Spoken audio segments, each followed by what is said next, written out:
Hai semuanya, ini video pertama aku mau sharing pengalaman aku pernah mengalami keguguran 1 bulan yang lalu. Gejala-gejala apa aja yang aku alami, dan tindakan apa aja yang aku dapatkan dari dokter spesialis obsginku. Simak terus ya video ini, tapi sebelumnya subscribe, like, dan komen. Jadi, aku didiagnosa keguguran itu di pertengahan bulan Februari tahun 2021. Gimana sampai terjadi itu, gejala-gejala apa yang aku rasakan. Awalnya aku dan suami itu emang berencana datang ke dokter spesialis kandungan untuk ngecek organ reproduksi aku dan suami, apakah sehat, baik-baik aja, atau ada suatu kelainan yang menyebabkan kita selama 1 tahun ini belum memiliki keturunan. Aku terakhir menstruasi di bulan Januari di minggu awal. Lalu di akhir Januari tanggal 31 aku mengalami flek. Udah mikirlah ini, kayaknya siklusku mulai lagi nih, siklus menstruasi. Terus berencana buat datang ke dokter obsgin untuk ngecek kesehatan reproduksi. Di hari kedua mens, berarti tanggal 1 Februari, kita datengin dokter spesialis kandungan. Terus dijelaskan apa aja yang harus dicek, kemudian persiapan-persiapan apa aja kalau jika kemungkinan harus dilakukan program kehamilan atau promil. Nah, untuk pertama itu aku dicek USG dulu untuk dilihat organ reproduksinya. Ketika itu USG transvaginal. Lalu dari penjelasan dokter, dinding rahimku masih tebal, terus ovariumnya normal, dan dokter nanya, ini udah mens? Saya jawab, udah flek dok, tapi kemarin dan hari ini hanya flek, belum ada darah yang banyak gitu. Aku jelasin, biasanya aku mengalami flek dulu 1-2 hari, kemudian hari ke-3-4 baru deras.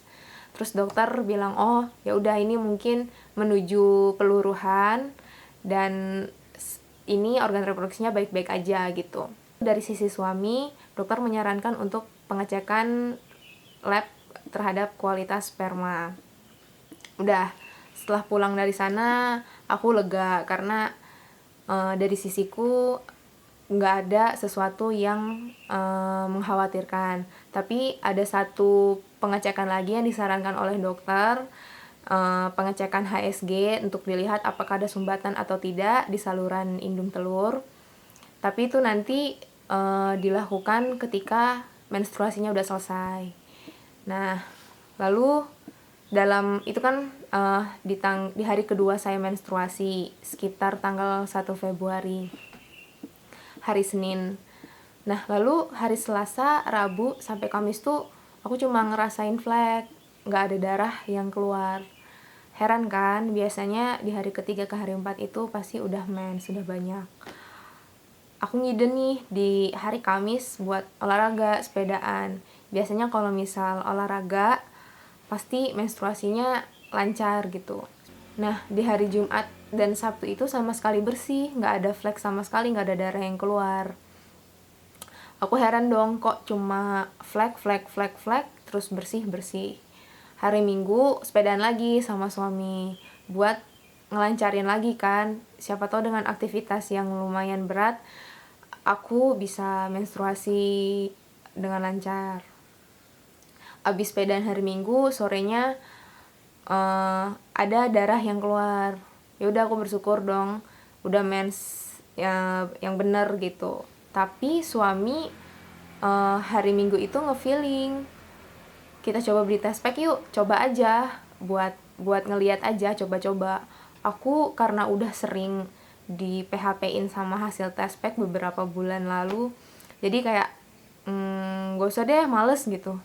Tapi feeling suami ya, mungkin ya namanya suami gitu, toh ini juga bikin bareng gitu, dia tetap kekeh buat beli test pack apotik. Udah, belilah.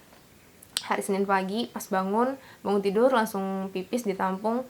Yang ngecek itu suami. Aku udah nggak peduli karena udah hopeless kan, toh hari Minggu dan hari Senin pagi tuh ada darah yang keluar. Dah habis itu suami yang ngeliat, ditungguin, ternyata di test pack itu ada 2 garis, dan garis hasil itu samar, tapi tetap ada garisnya kelihatan. Aku kaget dong, loh kok ini aku berdarah tapi hasil test pack 2 garis. Khawatir dong di hari Senin itu, 1 minggu setelah aku datang ke dokter untuk pengecekan kesehatan reproduksi.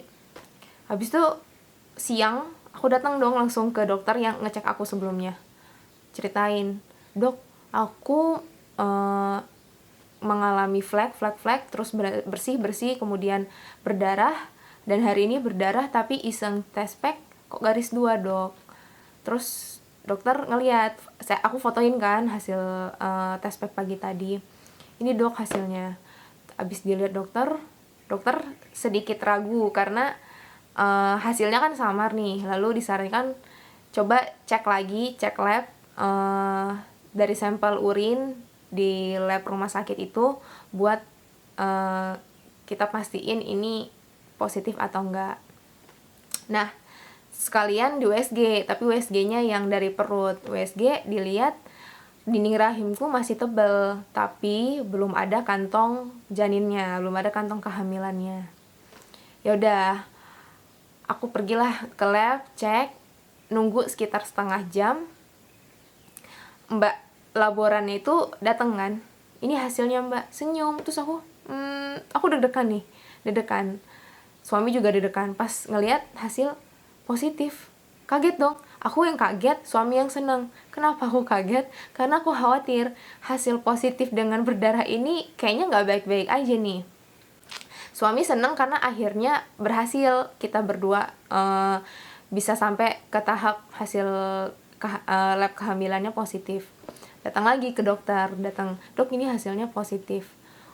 Oh selamat bu, ini hasilnya positif, tapi ada 2 kemungkinan dengan hasil positif namun berdarah. Dokter bilang antara